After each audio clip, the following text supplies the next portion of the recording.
말씀은 잠언서 4장 20절에서 27절까지의 말씀을 우리 성도님들 찾아보겠습니다. 잠언 4장 20절에서 27절 말씀 합독하겠습니다.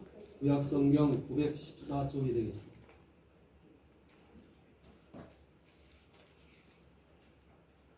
내 아들아, 내 말에 주의하며 내가 말하는 것에 내 귀를 기울이라.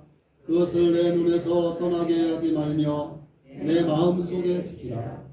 그것은 얻는 자에게 생명이 되며 내 온 육체의 건강이 됨이니라. 모든 지킬 만한 것 중에 더욱 내 마음을 지키라. 생명의 근원이 이에서 나느니라. 구부러진 말을 내 입에서 버리며 삐뚤어진 말을 내 입술에서 멀리하라. 내 눈은 바로 보며 내 눈꺼풀은 내 앞을 곧게 살펴 내 발이 행하는 길을 평탄하게 하며 내 모든 길을 든든히 하라. 좌로나 우로나 치우치지 말고 내 발을 악에서 떠나게 하라. 아멘. 따라합시다. 내 마음을 지키라. 여러분의 마음 속에 이 아침 무엇을 담고 살아야 되는지를 우리 서로 말씀을 들으면서 영감을 가지고 느끼는 아침이 되기를 바라겠습니다. 애플의 창업자 어마어마한 그 갑부인 스티브 잡스가 세상을 떠났지요. 이 사람이 병상에 누워서 죽기 전에 투병 생활 중에 죽음을 직감하고 자기에게 남겨질 시간이 얼마 남지 않았음을 생각하면서 마지막으로 유언 같은 말들이 회자되고 있습니다. 스티브 잡스는 매킨토시 컴퓨터 등 혁신적인 기술과 디자인의 개인용 컴퓨터를 개발해서 세상에 보급했고 아이폰을 통해서 스마트폰 시대를 이끌었던 그런 시대적인 인물이었습니다. 그런데 59세의 나이로 췌장암으로 세상을 떠나요.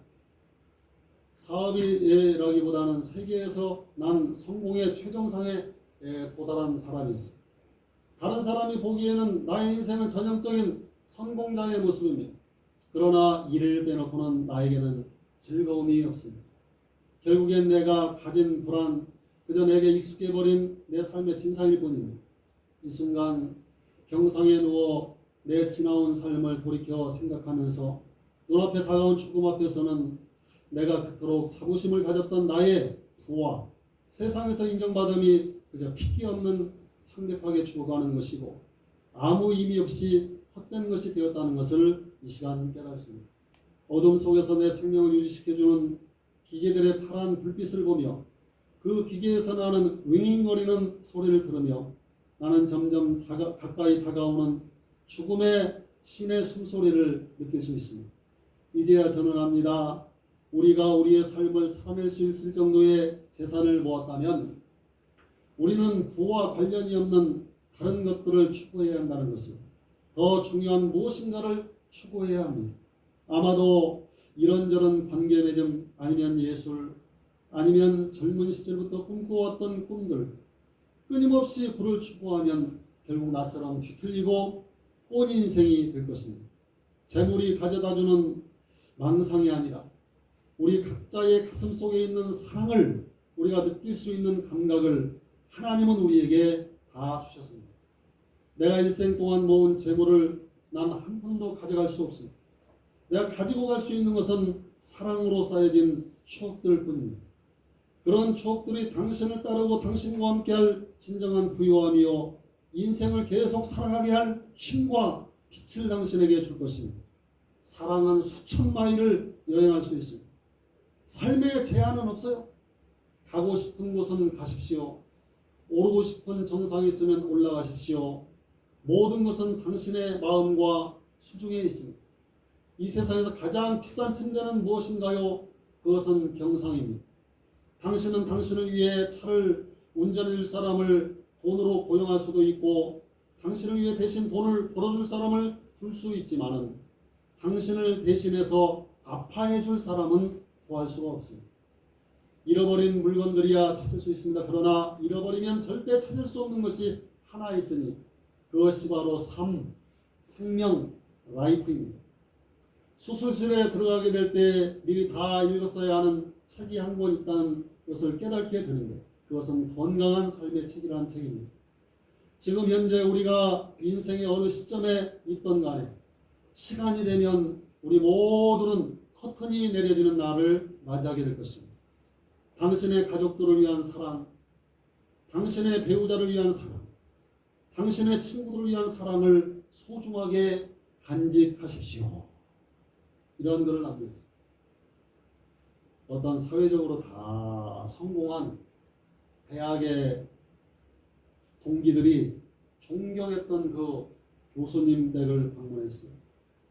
살아오면서 이런 얘기 저런 얘기 한참 이야기꽃을 피우다가 인생들이 저마다 힘들다는 투영을 했어요. 직장생활 힘들고 가정생활도 힘들고 스트레스가 이만저만이 아니라는 불평들을 여기저기 쏟아놓았어요. 제자들이 하는 말을 아무 말도 하지 않고 묵묵히 듣고 있던 교수님이 커피를 대접하기 위해서 물을 끓이는 주전자와 여러 개의 다양한 컵들을 내놓은 거예요.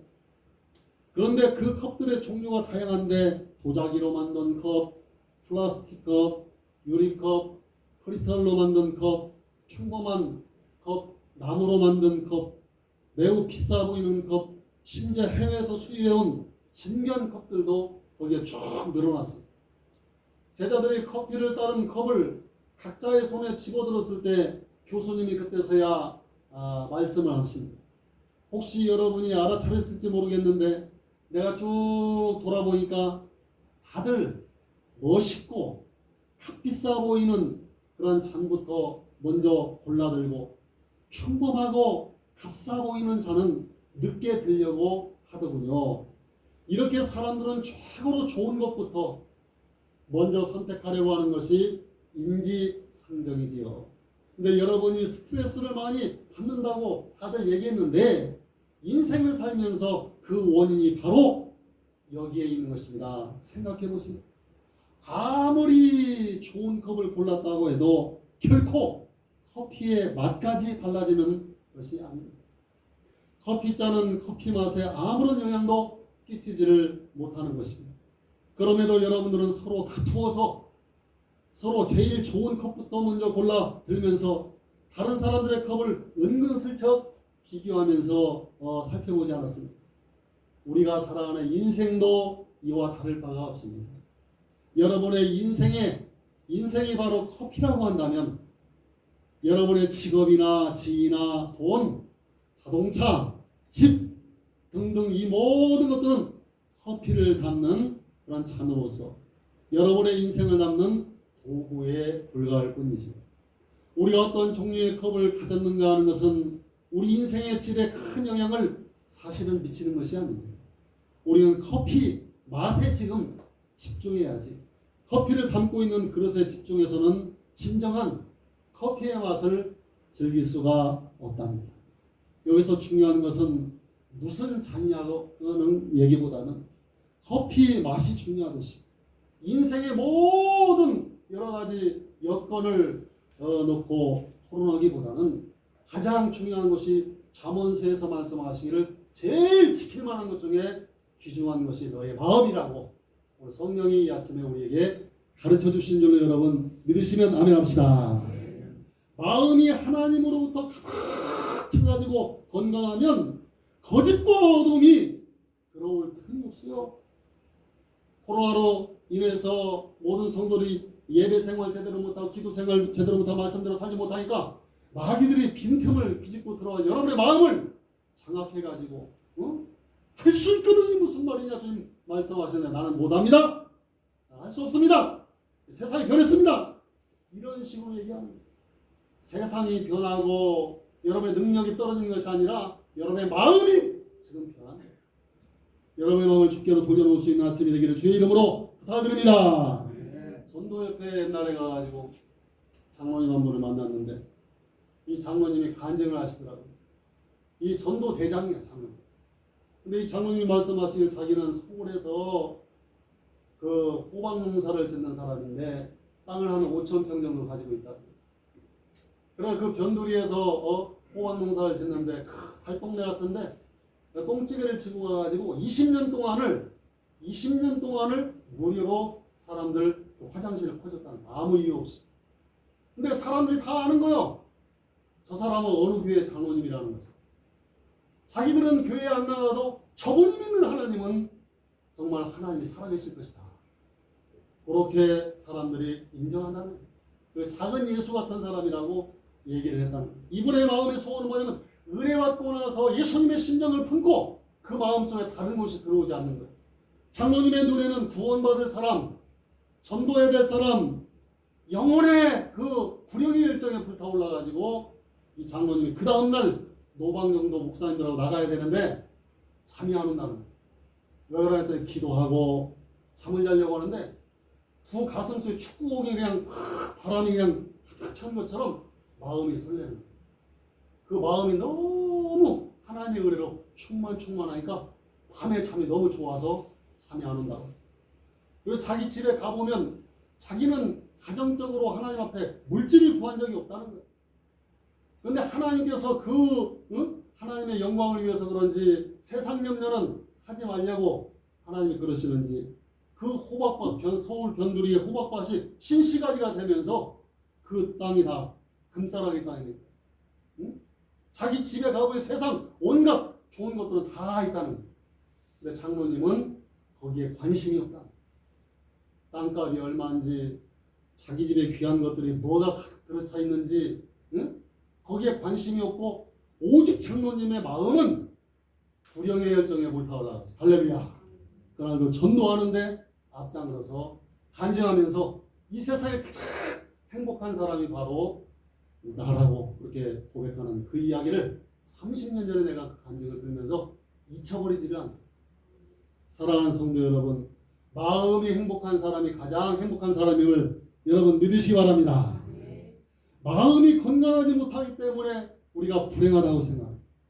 여러분의 마음속에 진리와 진실이 아닌 거짓과 이선으로 가득 차 있다면 우리의 마음은 부패할 수밖에 없고 우리를 괴롭게 하는 그간의 시력에 짓눌릴 수밖에 없기 때문에 가진 것도 보이지 않고 가능성도 보이지 않게 됩니다. 영적인 겨울이 뭐예요? 가려워지는 것이 겨울이에요. 영적인 봄이 뭐예요? 가려웠던 것이 벗어지는 것이 봄이야. 신앙의 봄맞이 하시기를 바랍니다. 세상을 참 아름다운 주님의 세계, 주님이 여러분에게 주시는 이 예배 시간에 주시는 하나님의 말씀, 영적인 비전을 지금 설교하고 있는 거예요. 영적으로 가려워져 버리면 봐야 될 것을 보지 못하는, 들어야 될 것을 듣지 못하는, 그 영적 비전을 잃어버렸기 때문에 방황하고 갈등하는 심령이 될 수밖에 없는 거예요. 그 분별력이 어디에서부터 나오느냐? 여러분의 마음의 상태에서부터 여러분 그것이 분별된다는 사실 여러분 기억하시기를 주의 이름으로 부탁드립니다. 오늘은 우리의 마음에 대해서 말씀을 드려요. 이상한 게 사람의 마음. 우리의 마음이 넓을 때는 저 바다를 갖다 다 가슴 속에 담을 것 같지만은 뭔가 틀어져 가지고 마음이 좁아지면 못 하나 박을 여지가 없어요. 째째하고 삶이 팍팍해지는 것은 우리의 환경의 휘둘림보다는 내 마음의 휘둘림 속에서 째째해지고 팍팍해진다는 것을 우리는 누구나 다 알고 있습니다. 왜 하늘을 날아다닐 듯이 기쁘다가도 왜 어떨 때에는 지옥을 헤매듯이 탁탁하고 마음이 그냥 쫙 가라앉아서 다운이 됩니다. 오늘 봉독한 잠언 4장 23절 말씀은 무릇 지킬 만한 것보다 더욱 내 마음을 지키라. 생명의 근원이 이에서 남이니라. 이 세상에 우리가 지켜야 될 것이 얼마나 많아요. 사랑도 지켜야 되고 명예도 지켜야 되고 사랑하는 가족도 지켜야 되고 이 나라와 이 민족도 지켜야 됩니다. 지켜야 할 수많은 것들 중에 제일 먼저 하나님의 말씀은 뭐냐면 그 중요한 것들보다 더 중요한 것이 있으니 그것이 무엇이냐면 네 마음을 제일 먼저 지키고 나서 그 다음에 그것을 지키라고 말씀하십니다. 왜냐하면 생명의 근원이 바로 여러분의 마음 상태에 따라서 살 수도 있고 죽을 수도 있기 때문에 생명이 돈에 있는 것도 아니에요. 생명이 명예에 있는 것도 아니고 생명이 인기에 본세에 있는 것도 아니에요. 내 마음 하나에서부터 온 생명이기 때문에 그 생명이 거기에서 나오기 때문에 마음을 잘 건수하시기를 주의 이름으로 부탁드립니다. 다음 주에 이 설교를 잘 들은 사람들은 마음을 잘 건수하는 사람입니다.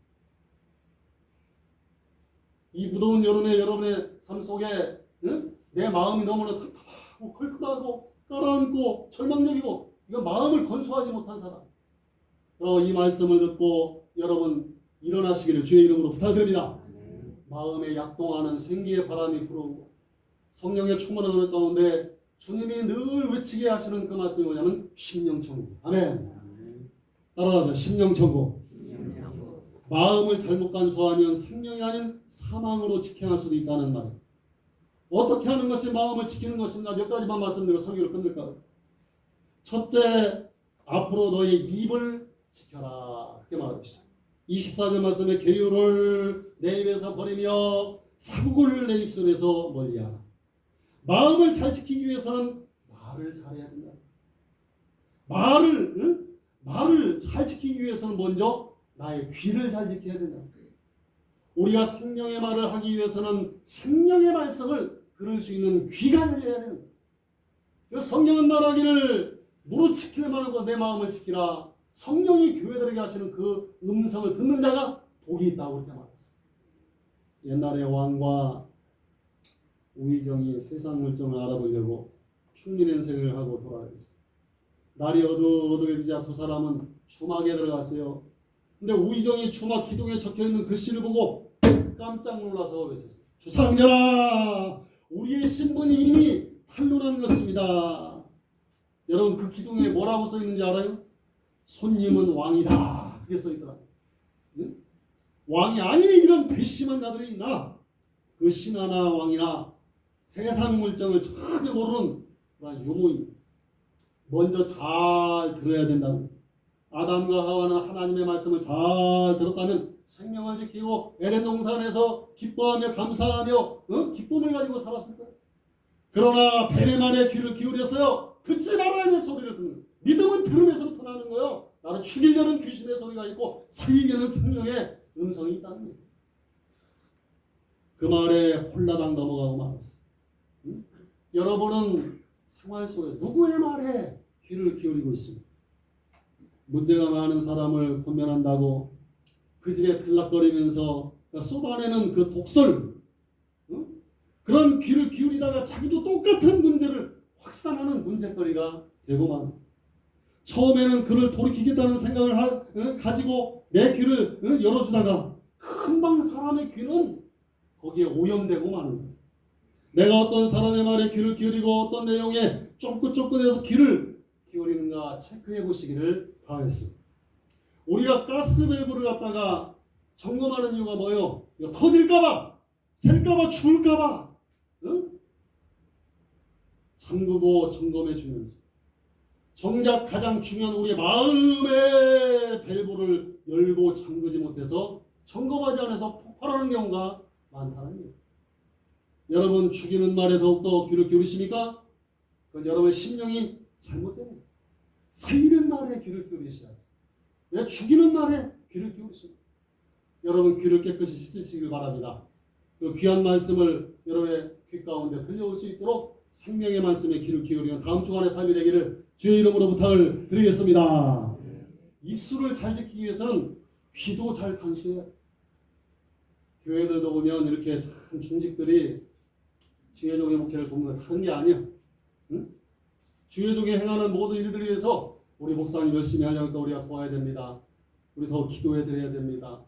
지금 힘들고 어려운 시간에 우리가 일어나서 기도할 때 목사님의 힘을 얻을 수 있습니다. 이런 식으로 이야기하는 좋은 교회.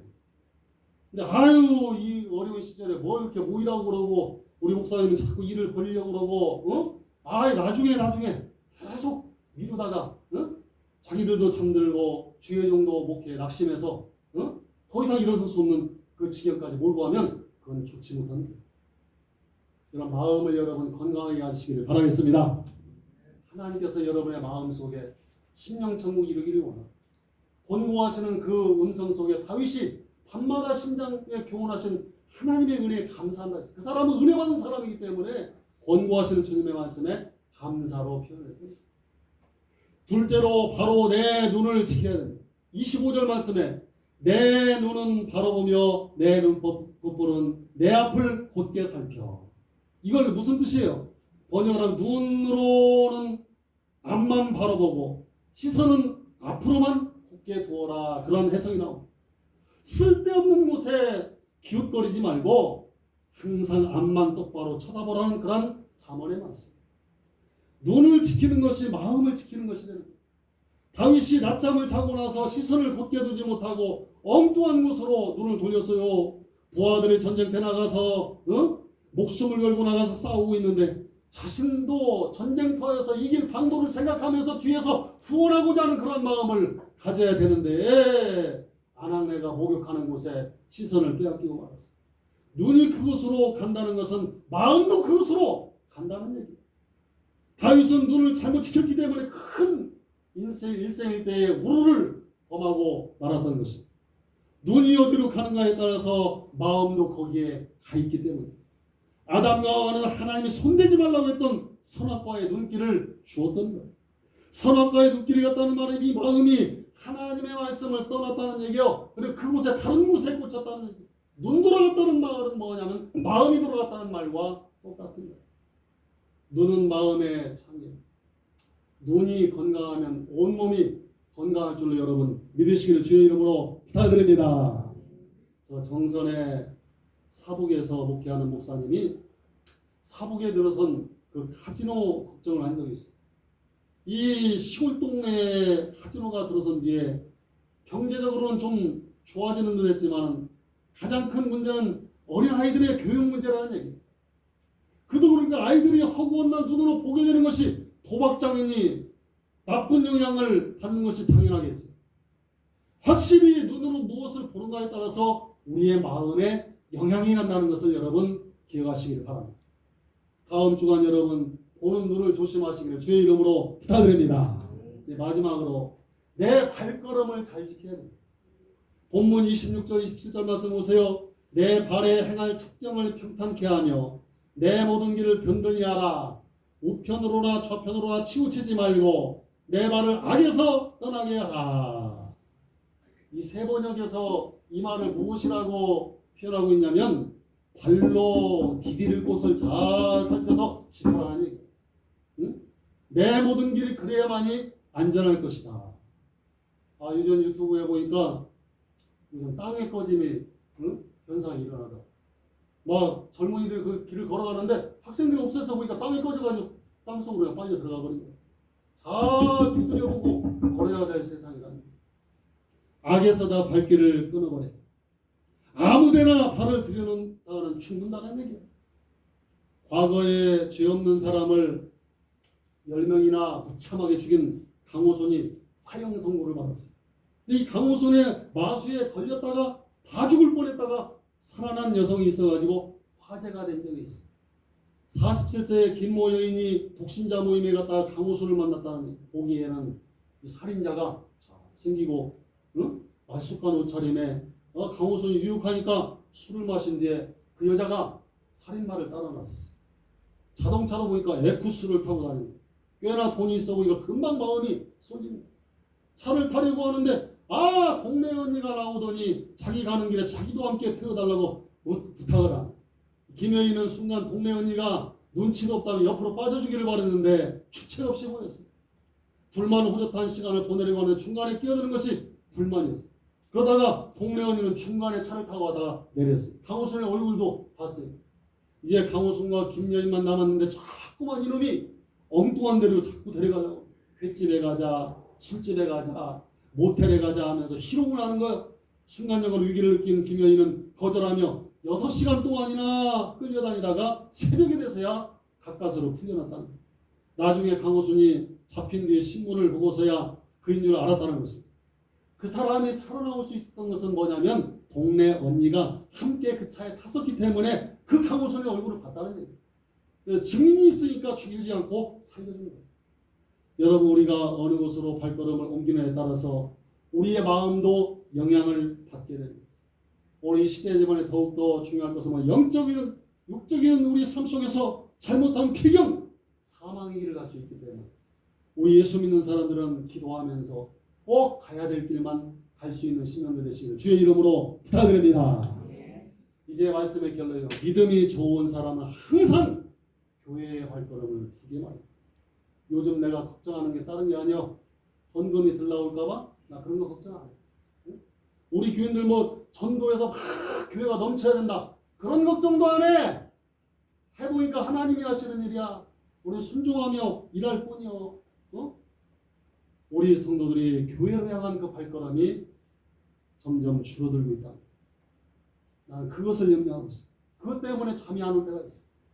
우리 성도들이 나와서 스스로 기도하고 재단을 돌아보고 이제 성숙한 믿음으로 우리 교회를 살피고 더욱더 진실한 믿음 가지고 살려는 중심을 가지고 하나님과 나와 일대일의 관계 속에서 늘 풀리는 역사, 마음을 주께로 향하는 다니엘처럼 타국 땅에 있다 할지라도 성전을 향하여 기도의 문을 여는 영성이 있어야 될 줄로 여러분 믿으시면 아멘 합시다. 술을 좋아하는 사람은 어디로 가겠어? 술집 찾아가는 거요. 응? 책을 좋아하는 분들은 어디 가서 매일 그 시간을 할애하겠어요? 응? 서점이나 도서관에 가 있는. 쇼핑을 좋아하는 사람은 뭐예요? 어떤 여자는 보니까 백화점에 가서 사는 사람이 있어. 응? 발걸음을 노름을 좋아하는 사람은 화투판을 찾아다니는 거예요. 발걸음을 바로 지켜서 마음을 바로 간수하지 못하면 죽는다는 얘기야. 죽는다는 내 목숨만 끊어지는 것이 죽는 것이 아니야. 영적인 상태가 끊어질 수 있는 거예요. 길을 잘못 들어서 일평생 어둠 속에서 방황하는 이들이 얼마나 세상에 지금 많습니까? 발걸음을 바로 지켜서 마음을 크게 예수의 생명으로 채울 수 있는 신령들 되시기를 주의 이름으로 부탁드립니다. 오늘은 한 줄만 설교했어요. 입과 귀를 잘 지키고 눈을 잘 지키라고 말했어요. 그리고 발걸음을 잘 지키라니. 어거스틴은 따라갑시다. 사랑은 무게이다. 다시 한번 사랑은 무게이다. 그런 말을 했어요. 물체는 자기의 무게 때문에 제자리를 그 무게로 찾아간다는 거예요. 돌을 던지면 밑으로 내려앉습니다. 불은 위를 향해서 불꽃이 올라가는 거예요. 물속에 부은 기름은 물 위에 떠오르고 기름 위에 부은 물은 기름 밑으로 가라는 제자리를 찾아가는 거예요. 모든 것이 다 원인이 무게 때문에 제자리를 찾아가는 거예요. 그것들 제자리를 이탈하면 불안정하게 되는 것이고 제자리에 다시 돌아가면 안정을 찾아서 거하게 되는 거예요. 바로 이런 맥락에서 어거스틴은 우리의 사랑이 우리의 무기라고 그렇게 말하고 있어요. 우리를 어떤 방향으로 움직이든지 간에 사랑의 무기가 이끄는 대로 그곳을 찾아 움직이게 되어 있습니다. 오늘 여러분의 사랑의 무기는 무엇입니까? 육신의 정욕입니까? 안목의 정욕입니까?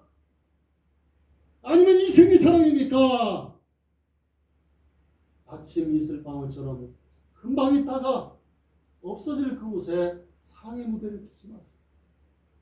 여러분의 마음은 하나님을 향하여 아멘. 마음을 쏟아서 그 사랑, 하나님을 사랑하는 무게가 이 세상의 그 무엇보다도 가장 무거울 수 있는 10년도 되시길 주의 이름으로 부탁드립니다.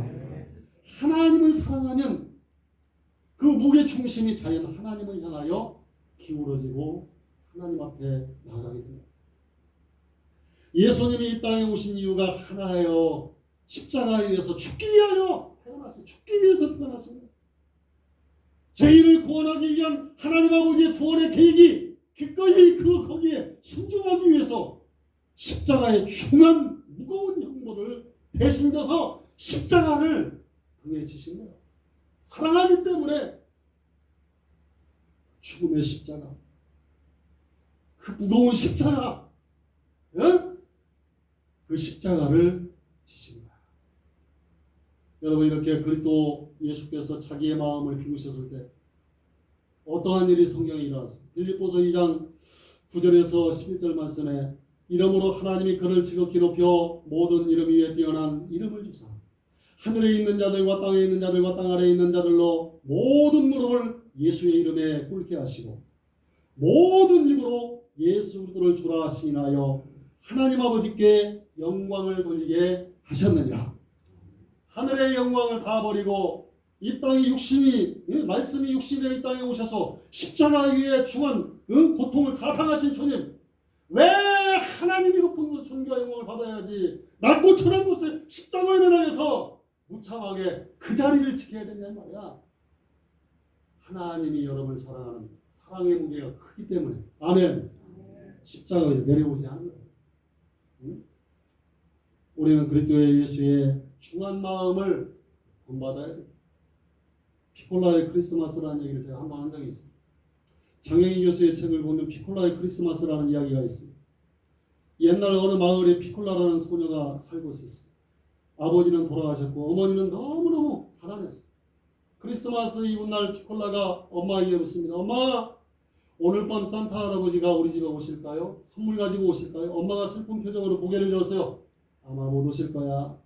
그러나 내년에는 오실 거야. 그래도 피콜라는 산타에 대한 미래를 버리지 못했어요. 작은 구두, 나무 구두를 벗어가지고 선물을 받으려고 어린 마음에 굴뚝 밑에 그걸 놨어요. 그날 밤 눈보라 속에 헤매다가 날개가 부러진 작은 새 한 마리가 피콜라의 작은 집 굴뚝으로 툭 떨어진 거예요. 작은 새는 피콜라의 나무 구두 속으로 들어갔어요. 크리스마스 날 아침 피콜라의 구두 속에 가진 것이 없어 아무것도 얻지 못한 엄마의 마음, 딸에게 선물 하나 주지 못하는 엄마의 마음은 몹시 무겁고 슬펐어요. 그런데 어린 피콜라는 일어나자마자 굴뚝 밑에 있는 나무 구두를 들여다봤어요. 구두 속에는 날개가 부러진 작은 새가 한 마리 거기 누워 있었어요. 피콜라는 날듯이 기뻐하며 엄마에게 뛰어들어서 외쳤어요. 엄마, 이것 보세요. 산타 할아버지가 저에게 이렇게 귀한 선물을 주셨단 말이에요. 이렇게 예쁜 새가 날다가 날개가 부러져서 다쳤으니까 제가 잘 돌봐주라고 이 선물을 제게 보내주셨습니다. 오늘 기도하는 여러분에게 내가 무슨 얘기를 하는지 벌써 영감이 있어서 깨달았어요. 피콜라의 마음이 바로 예수님의 마음과 같다는 거예요. 아멘 합시다. 오늘 아침 여러분도 모두 피콜라와 같이 이 세상이 아무리 험하고 힘들고 어려운 일이 있어도 마음까지 사나워지면 안 되잖아. 예수 믿는 사람은 주님의 은혜로 살아야지. 아멘. 그 은혜가 떨어지지 않도록 예수 안 믿는 사람처럼 그런 마음 가지고 살지 말고 주님이 주시는 귀한 은혜 가운데서 눈과 귀와 발이 주님을 향하는 발걸음이 되기를 바라겠습니다. 따뜻하고 아름다운 주님이 주시는 마음을 품고 다음 주간 이 세상을 살아가는 작은 예수로서 아멘. 여러분의 마음이 주님의 마음을 닮은 자들이 되기를 바라겠습니다. 복잡한 마음 기도해야 단순해지는 거요. 신앙생활 하면 할수록 복잡해지는 거 신앙생활 잘못하는 거요. 가정생활도 마찬가지야. 사회생활도 마찬가지야. 기도하면 할수록 하나님이 여러분의 단순한 마음